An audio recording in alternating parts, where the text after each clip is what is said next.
dakwah duluan di Madinah. Beliau bernama Mus'ab. Jadi Mus'ab ini cerdas dan berhati lembut serta mampu membuat orang yang memusuhinya menjadi kawan. Jadi Mus'ab ini dengan kelembutannya dan dengan kecerdasannya dia bisa membawa orang-orang yang didakwahkannya itu masuk ke dalam Islam. Nah, ini ada kisah lucu dari Amr bin Jamuh. Amr bin Jamuh ini adalah bangsawan dari Banu Salamah. Jadi dia itu mempunyai manat. Manat itu adalah berhala. Berhalanya dari kayu. Jadi manat ini tiap hari dicucinya. Manat ini tiap hari diajaknya bicara. Nah, pada suatu hari, jadi ada pemuda Banu Salamah yang telah masuk Islam. Pemuda Banu Salamah ini iseng kepada Amr bin Jamuh. Jadi pada saat malam itu pemuda Banu Salamah itu beramai-ramai datang. Mereka menyembunyikan manat. Jadi manat mereka itu mereka masukkan manat itu ke dalam lubang yang penuh lumpur. Nah, pada pagi harinya Amr bin Jamuh ini mencari manat. Manat, kemana engkau manat? Gitu kan? Nah, pada saat ketemu, lah kenapa tiba-tiba manat ini di dalam lumpur gitu? Pikir Amr bin Jamuh. Akhirnya manat itu dicucinya lagi, dibersihkannya, lalu dikembalikannya ke tempat semula. Malam harinya lagi, pemuda Banu Salamah yang masuk Islam tadi kembali iseng kepada Amr bin Jamuh. Disembunyikannya lagi, manat itu dimasukkan lagi ke dalam lumpur. Pagi harinya Amr bin Jamuh ini mencari manat lagi. Manat, kemana engkau manat? Kenapa kamu selalu kabur manat? Kayak gitu kan. Jadi dicari lagi ke dalam lumpur, ternyata manat itu di dalam lumpur lagi. Sampai begitu seterusnya. Dan pada akhirnya lelahlah Amr bin Jamuh ini. Lalu dia memberikan pedang kepada berhala kayu atau manat itu. Manat, jika engkau memang berguna, bertahanlah, gunakan pedang ini, kata Amr bin Jamuh. Nah, pada malam harinya, ternyata pemuda Banu Salamah yang masuk Islam tadi kembali. Mereka kembali menyembunyikan manatnya Amr bin Jamuh. Pada pagi harinya lagi, Amr sudah kembali kehilangan manat. Ternyata Tuhannya itu di dalam sumur bersama bangkai seekor anjing. Sungguh hina ya Ustazah. Ternyata mandatnya itu dalam sumur bersama bangkai seekor anjing. Sementara pedangnya hilang. Jadi kecewalah Amr bin Jamuh tadi kepada manat. Dia berkata, mengapa kau tidak membela dirimu manat? Mengapa kau biarkan dirimu terhina? Kata Amr bin Jamuh tadi. Lalu datanglah pemuda Banu Salamah tadi kepada Amr bin Jamuh. Mereka menasihati Amr bin Jamuh. Dan akhirnya Amr bin Jamuh tersadar, oh iya ya, ternyata kalau dia memang Tuhanku, kenapa dia sangat-sangat lemah gitu. Akhirnya Amr bin Jamuh tadi masuk ke dalam Islam, masuk Islam. Nah, berikutnya Rasulullah melanjutkan perjalanannya ke Kuba. Nah, masyarakat di Kuba ini sudah lama mendengar bahwa Rasulullah itu akan tiba. Mereka sangat menanti kedatangan Rasulullah. Nah, pada saat Rasulullah sampai di Kuba, Rasulullah kan bersama Abu Bakar. Jadi masyarakat di Yathrib itu atau di Kuba itu berbondong-bondong menemui Rasulullah dan Abu Bakar. Namun mereka salah orang. Yang mereka hormati itu Abu Bakar, karena kan pada saat itu mereka nggak tahu wajah Rasulullah sebenarnya seperti apa. Jadi mereka itu berbondong-bondong datang ke Abu Bakar, memberi hormat kepada Abu Bakar. Abu Bakar merasa, kenapa jadi aku yang dihormati kayak gitu kan? Akhirnya Abu Bakar memberi kode dengan melindungi Rasulullah dengan pakaiannya, seakan-akan memberi hormat kepada Rasulullah dan memberi kode bahwa ini orang yang harus kalian hormati. Nah, semenjak itu akhirnya masyarakat yang ada di Kuba tadi berbondong-bondong menghormati Rasulullah. Nah, jadi pada saat hijrah ke Madinah, rombongan Rasulullah dan Abu Bakar ini adalah rombongan pertama yang jalan. Rombongan kedua adalah Ali bin Abi Thalib. Ali bin Abi Thalib ini hijrah ke Madinah bersama keluarga Abu Bakar dan keluarga Rasulullah, yaitu Fatimah, Ummu Kalsum, Bunda Saudah, Ummu Aiman, dan anaknya Usama. Selain itu juga turut istri Abu Bakar, Ummu Ruman. Jadi Ali bin Abi Thalib ini berjalan dari Mekah ke Madinah sejauh 400 km di padang pasir. Kita kebayang padang pasir itu sudah panas, sangat terik, ditambah mereka itu alas kakinya sendal yang mungkin seadanya. Jadi sampai kaki Ali bin Abi Thalib itu membengkak dan dipenuhi luka di sana sini. Tuh. Nah, pada saat Ali bin Abi Thalib itu berjumpa dengan Rasulullah, karena sangat kasihan, Rasulullah itu berdoa kepada Allah, memohon agar Allah berkenan menyembuhkan semua luka di kaki Ali dan memulihkan kekuatannya seperti sedia kala.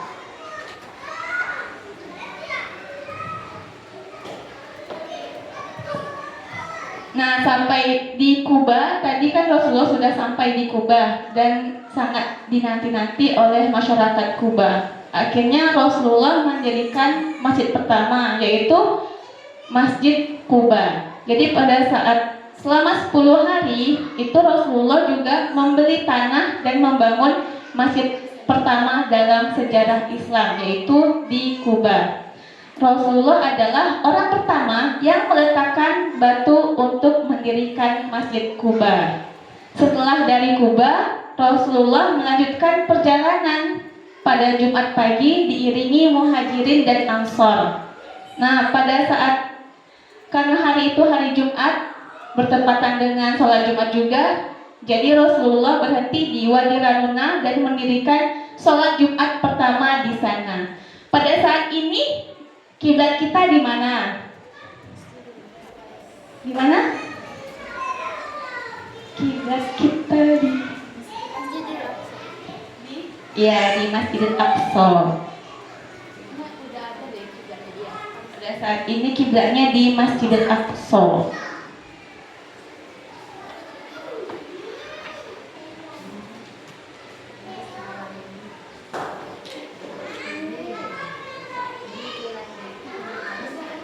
Ada yang tahu Yathrib ini apa, Ustazah? Yathrib. Madinah. Ya, Yathrib ini nama lain dari Madinah. Nah, sampai setelah sholat Jumat tadi Rasulullah melanjutkan perjalanannya.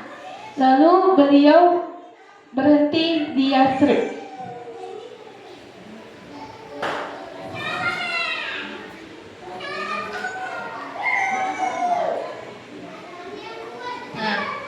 Yathrib berasal dari nama Yathrib bin Mahlail, keturunan Raja Amalika yang pernah berkuasa di kota itu. Setelah Rasulullah hijrah, beliau mengganti nama Yathrib menjadi Madinah. Tuh. Jadi selama di Yathrib ini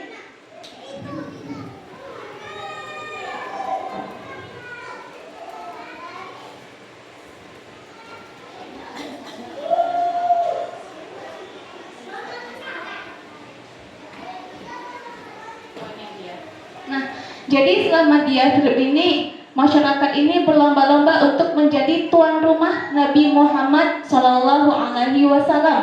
Semua keluarga di Yathrib berebut menawarkan diri untuk menjadi tuan rumahnya. Akhirnya, agar Rasulullah itu tidak mengecewakan atau masyarakatnya itu tidak kecewa, tidak dipilih Rasulullah, akhirnya Rasulullah itu memberikan pilihannya kepada Allah gitu. Akhirnya Rasulullah itu membiarkan untanya berjalan, yaitu Al-Quswa yang berjalan perlahan-lahan. Jadi untanya itu dibiarkan berjalan di suatu tempat gitu. Akhirnya untanya itu berhenti dan merebahkan perutnya ke pasir di suatu tempat milik 2 orang anak yatim. Nah, akhirnya Rasulullah memilih rumah yang dekat dari tempat untanya tadi berhenti. Akhirnya Rasulullah menginap di rumah Abu Ayyub. Abu Ayyub yang mendengar kabar ini sangat bahagia. Dia sampai lari berbondong-bondong mempersilahkan Rasulullah untuk silahkan tinggal di rumah saya, Rasulullah kayak gitu. Nah, jadi selama di rumah Abu Ayyub, Rasulullah menginap selama 7 bulan lamanya.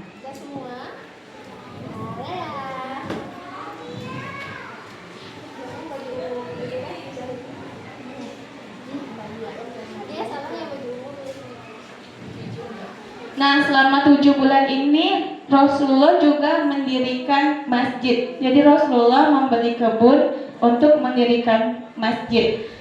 Juga Rasulullah meletakkan batu pertama dilanjutkan oleh sahabat Rasulullah yang kelak akan menjadi khalifah.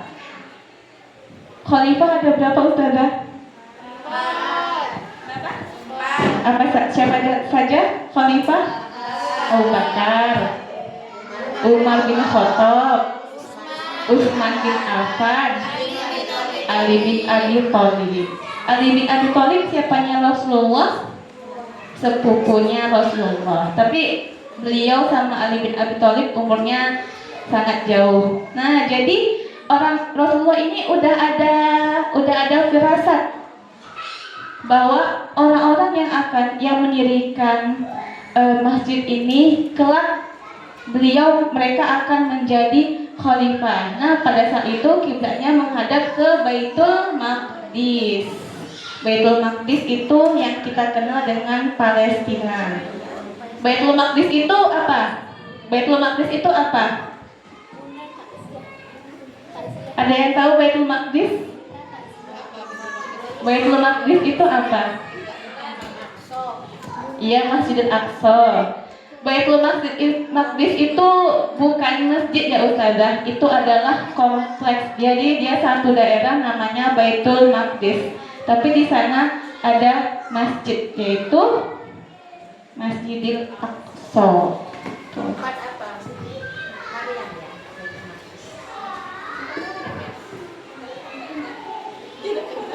Tempat Maryam ini. Maryam.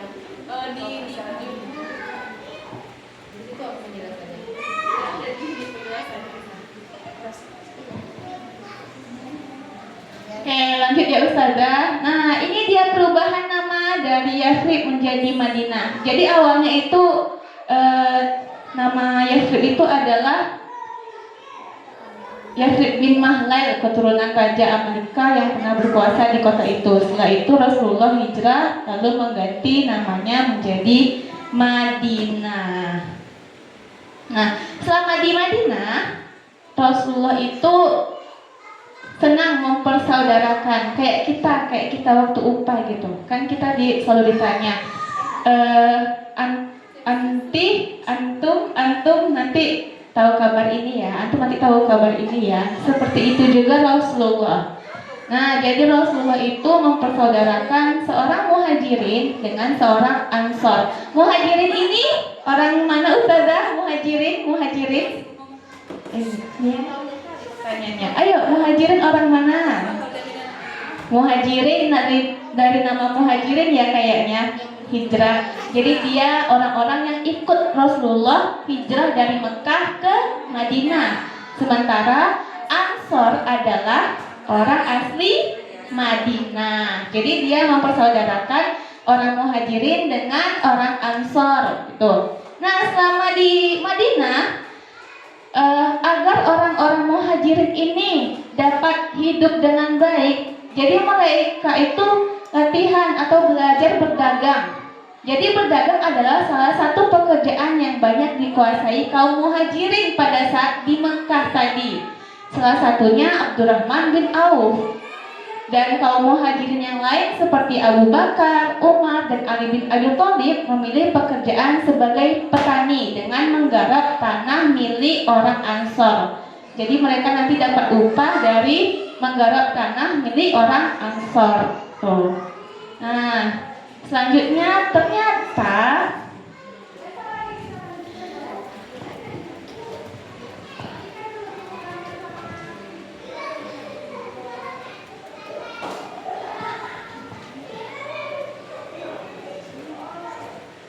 jadi karena banyak tadi orang-orang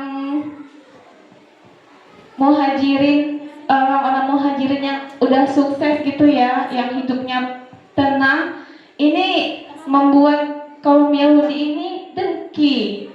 Jadi dengan adanya kedengkian ini, Rasulullah itu membuat perjanjian untuk membuat keadaan di Madinah itu aman. Ada 7 perjanjian. Ada yang tahu nama lain dari perjanjian ini?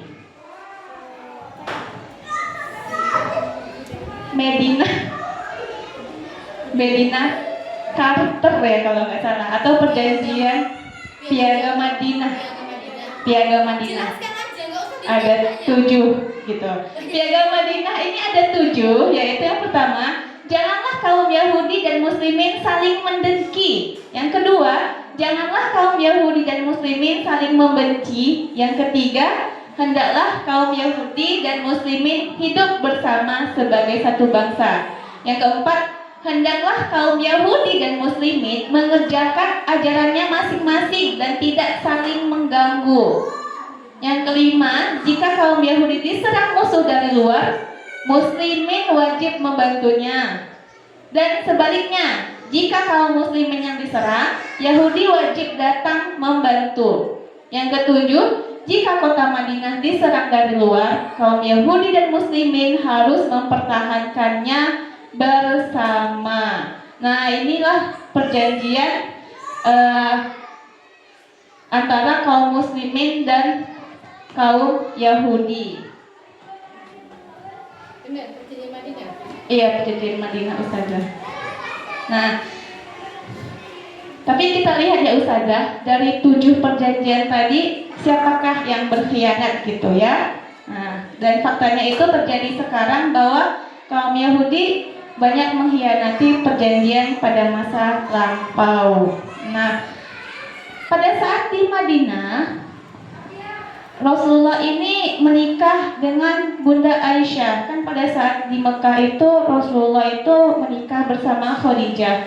Khadijah meninggal, Rasulullah hijrah, dan menikahlah Rasulullah dengan Bunda Aisyah. Kita tahu bahwa Bunda Aisyah ini umurnya kan masih muda ya Ustazah. Tapi dengan sikap Bunda Aisyah yang cerdas dan periang, ini ternyata berakibat juga kepada Rasulullah, ada dampaknya gitu. Beban pikiran Rasulullah jadinya terkurangi. Canda, senyum, dan bakti Bunda Aisyah menumbuhkan rasa riang dan semangat baru dalam hati Rasulullah. Dan ini menyimbas kepada penduduk Madinah. Jadi penduduk Madinah juga merasakan bahwa ternyata Rasulullah sekarang ini tambah bahagia, mereka juga bahagia gitu. Nah, ini bisa jadi satu nasihat ya Ustazah untuk yang sudah menikah gitu. Mungkin dengan berbagi canda tawa dan senyum kepada pasangan Ustazah gitu. Jadi beban-beban di rumah dapat lepas kayak gitu ya. Nah, boleh dicontoh Ustazah, nanti pada waktu pulang kasih senyum, ya kan? Gitu. Serius sih. Nah, yang selanjutnya yaitu akhlak dan budi pekerti Rasulullah.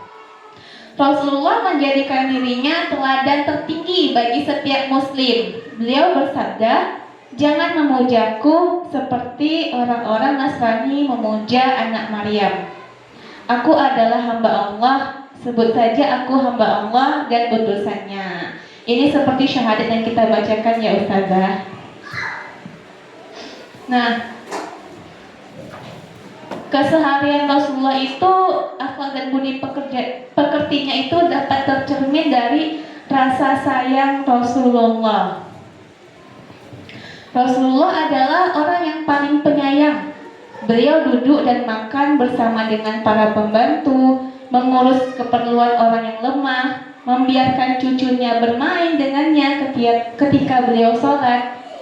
Bahkan suatu ketika beliau pernah bangun dan membuka pintu untuk seekor kucing yang berlindung di tempat itu. Kalau ada kucing, oke. Selanjutnya juga Rasulullah mengajarkan agar kita yang menguasai dunia, bukan sebaliknya. Beliau tidak menganjurkan agar kita hidup miskin, tetapi hidup sederhana dan tidak berlebihan gitu. Jadi walaupun kita hidup sederhana dan hidup walaupun Rasulullah itu mengajarkan agar kita hidup sederhana, tapi beliau juga mengajarkan agar kita yang menguasai dunia dengan kemampuan kita, seperti itu.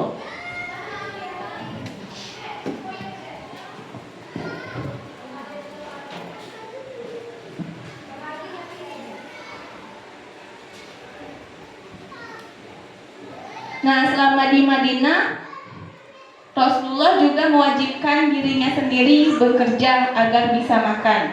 Tadi kan beliau mengajarkan bahwa kita harus hidup sederhana dan kita juga harus menguasai dunia. Tentunya kita juga harus bekerja gitu.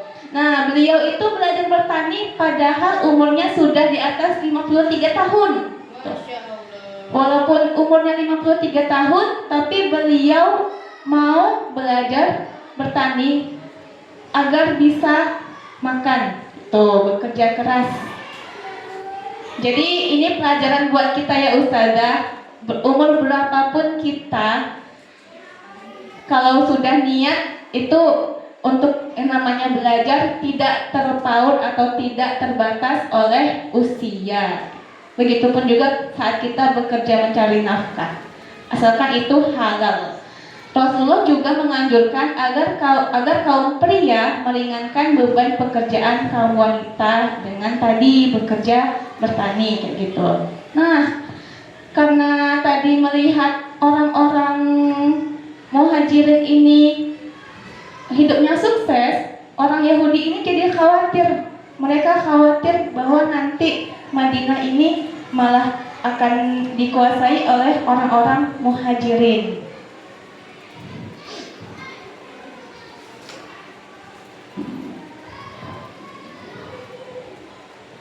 Jadi ada kisah pada saat itu orang Yahudi itu mengejek Rasulullah.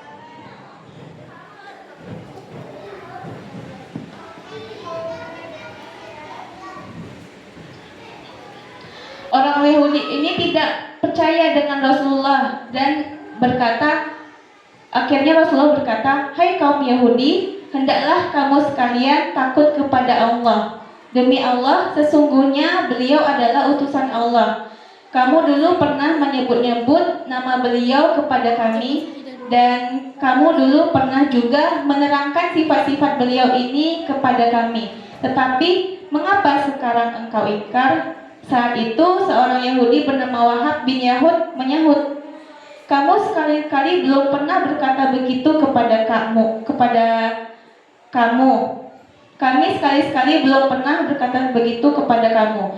Dan Allah tidak akan menurunkan kitab lagi sesudah kitab Taurat dan tidak pula akan membangkitkan seorang utusan dan nabi lagi sesudah Nabi Musa." Jadi orang-orang Yahudi ini mengejek, seakan-akan Rasulullah itu bukanlah nabi terakhir gitu. Mereka meyakini bahwa Taurat itu kitab terakhir dan Musa adalah nabi terakhir. Lalu turunlah surah Al-Maidah ayat 19 yang artinya, "Hai ahli kitab, sesungguhnya telah datang kepada kamu seorang rasul kami menjelaskan syariat kami kepadamu ketika terputus pengiriman rasul-rasul agar kamu tidak mengatakan, tidak ada datang kepada kami baik seorang pembawa berita gembira maupun seorang pemberi peringatan. Sesungguhnya telah datang kepadamu pembawa berita gembira dan pemberi peringatan.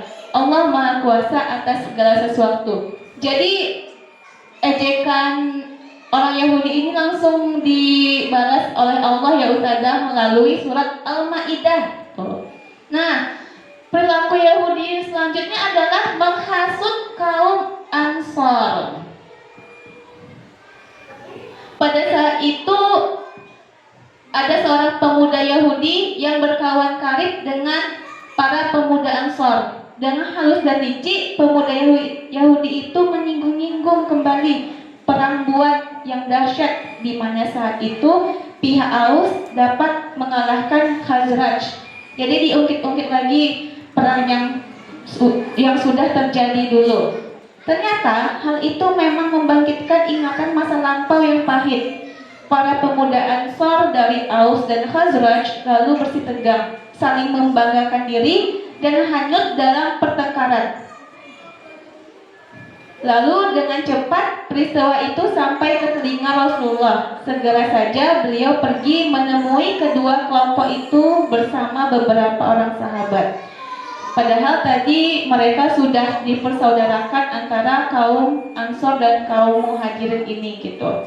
Nah, jadi Rasulullah berkata, "Wahai kaum muslimin, Allah, demikian seru beliau. Apakah kamu menyerukan kembali ke masa jahiliyah, sedang saya masih ada di hadapan kamu?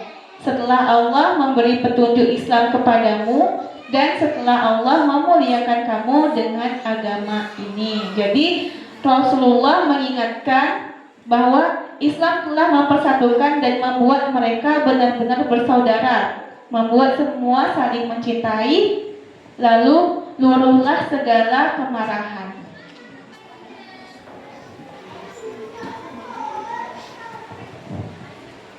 Oke, ini ada lagi perilaku orang Yahudi, yaitu mengejek firman Allah. Mereka sudah mengejek Rasulullah, menghasut pemuda Ansor. Berikutnya adalah mengejek firman Allah. Firman yang mereka ejek itu adalah ketika beliau berbicara dengan Finsah. Finsah adalah orang Yahudi yang sedang diajak Abu Bakar untuk masuk Islam. Finsah menjawab, "Abu Bakar, bukan kita yang membutuhkan Tuhan, tapi Dia yang butuh meminta-minta kepada kita. Kita tidak memerlukannya, tapi Dia yang memerlukan kita. Kalau Dia kaya, tentu Ia tidak akan minta dipinjami harta kita, seperti yang didakwahkan oleh pemimpinmu itu. Ia melarang kalian menjalankan riba, tapi kita akan diberi jasa. Kalau Tuhan kaya, tentu Tuhan tidak akan mencegah riba." Nah, jadi ternyata mereka ini pandai berkata ya Ustazah. Sudahlah mengejek Rasulullah, mereka juga mempertanyakan firman Allah. Dan ternyata Finsah ini mengejek firman Allah yang ada di surah Al-Baqarah ayat 87 sampai 89. Siapa yang mau meminjamkan kepada Allah suatu pinjaman yang baik, Allah akan selalu membalasnya dengan berlipat ganda. Jadi dia mengejek ayat ini. Terus Abu Bakar tidak tahan mendengar Allah diejek seperti itu. Lalu turunlah ayat. Setelah dapat ejekan itu, Allah balas lagi. Turunlah ayat surah Al-Imran ayat 181. Allah sudah mendengar kata-kata mereka yang menyebutkan Allah itu miskin dan kamilah yang kaya. Akan kami tuliskan kata-kata mereka itu. Begitu juga perbuatan mereka yang membunuh nabi-nabi dengan tidak sepantasnya. Karena itu rasakanlah siksa yang membakar ini. Langsung dibalas oleh Allah Subhanahu wa Ta'ala. Ini adalah selanjutnya mengalihkan kiblat ke Ka'bah. Ini yang juga diabadikan di Al-Quran. Jadi orang Yahudi itu berusaha melakukan tipu daya kepada Rasulullah. Jadi Jadi saat itu kiblat sholat kaum muslimin adalah di Baitul Maqdis. Mereka ini pandai berkata, Rasulullah, Baitul Maqdis itu adalah tempat terakhirmu hijrah, bukan Madinah. Pergilah ke Baitul Maqdis. Tujuannya mereka berkata seperti ini agar Rasulullah itu pindah dari Madinah ke Baitul Maqdis. Jadi tidak lama-lama di Madinah. Nah, dengan adanya tadi pernyataan orang-orang Yahudi tadi, Rasulullah itu termenung. Iya ya, kan Baitul Maqdis itu kiblat. Harusnya Madinah ini adalah tempat perantara atau hijrah perantara. Lalu Allah itu menegur Rasulullah atau mengingatkan Rasulullah yang ada di surah Al-Baqarah ayat 144. Yang awalnya qad nara taqalluba wajhika fis sama hingga akhir, yang artinya kami sebenarnya melihat wajahmu yang mengadah ke langit itu. Akan kami hadapkan mukamu ke arah kiblat yang engkau sukai. Hadapkanlah mukamu ke arah Masjidil Haram. Dimanapun saat, dimana saja kau berada, hadapkanlah mukamu ke arah itu. Jadi maksud ayat ini adalah dimanapun kita berada, mau kita di Perawang, mau kita di luar negeri, tetap satu kiblat kita yaitu Ka'bah di Mekah seperti sekarang. Nah, inilah yang menjadi titik balik kenapa Allah itu mengalihkan kiblat kita dari Baitul Maqdis ke Mekah, gitu ya, ke Ka'bah. Nah, sudah ada ayat itu.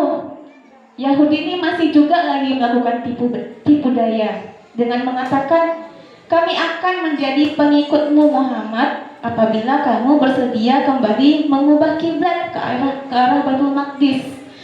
Nah, kan memang pandai orang Yahudi ini. Lalu turun lagi Al-Baqarah ayat 142 sampai 143. Orang-orang yang kurang akalnya di antara manusia akan berkata, apakah yang memalingkan mereka umat Islam dari kiblatnya Baitul Maqdis yang dahulu mereka telah berkiblat kepadanya? Katakanlah, kepunyaan Allah timur dan barat, Dia memberi petunjuk kepada siapa yang dikehendakinya ke jalan yang lurus. Dan kami tidak menjadikan kiblat yang menjadi kiblatmu sekarang, melainkan agar kami mengetahui supaya nyata siapa yang mengikuti Rasulullah dan siapa yang membelot. Dan sungguh pemindahan kiblat itu terasa berat kecuali bagi orang-orang yang telah diberi petunjuk oleh Allah gitu. Jadi siapapun yang percaya kepada Allah dan percaya kepada Rasulnya, mereka akan mengikuti arah kiblat Rasulullah, yaitu umat Islam yaitu di Ka'bah atau di Mekah. Bayangkan ya Ustazah, kalau sekarang kiblat kita itu Baitul Maqdis, bagaimana kita juga pasti akan ikut berperang. Malah mungkin bukan jadi perang saudara, tapi perang agama gitu ya kan. Nah, ternyata Allah juga sudah ada firasat itu akan terjadi. Allah sudah memberi petunjuk lebih awal seperti itu.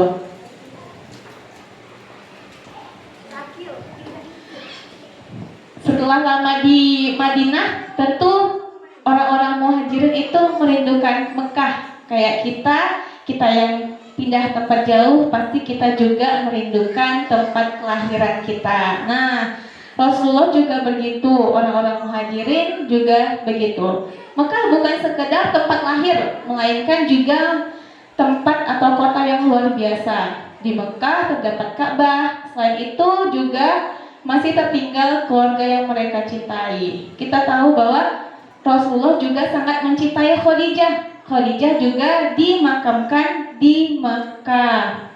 Jadi pada saat itu Rasulullah juga merasakan hal yang sama. Rasa rindu kaum muhajirin pada Mekah semakin besar karena mereka telah keluar dari kota itu akibat tindakan keras musuh. Bukan menjadi adat orang-orang Mekah untuk menyerah terhadap ketidakadilan tanpa melakukan pembalasan. Selanjutnya pernikahan Fatimah.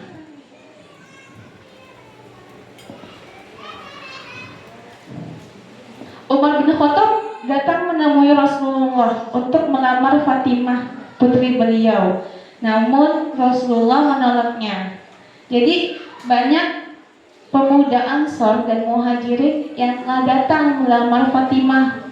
Namun Rasulullah menolak karena takut akan menimbulkan rasa kecewa pada pihak yang lain. Akhirnya Rasulullah itu meminta pertimbangan kepada Abu Bakar. Nah, lalu Abu Bakar memberi saran untuk Rasulullah menerima lamaran Ali untuk Fatimah. Awalnya Rasulullah itu tidak menerima Ali karena pada saat itu usia Ali masih 22 tahun. Jadi Rasulullah juga cemas jika Fatimah bersama Ali. Lalu dengan saran Abu Bakar, akhirnya Rasulullah menerima lamaran Ali untuk Fatimah, anak Rasulullah. Alhamdulillah. Oke, begitu Ustazah di Madinah hijrah.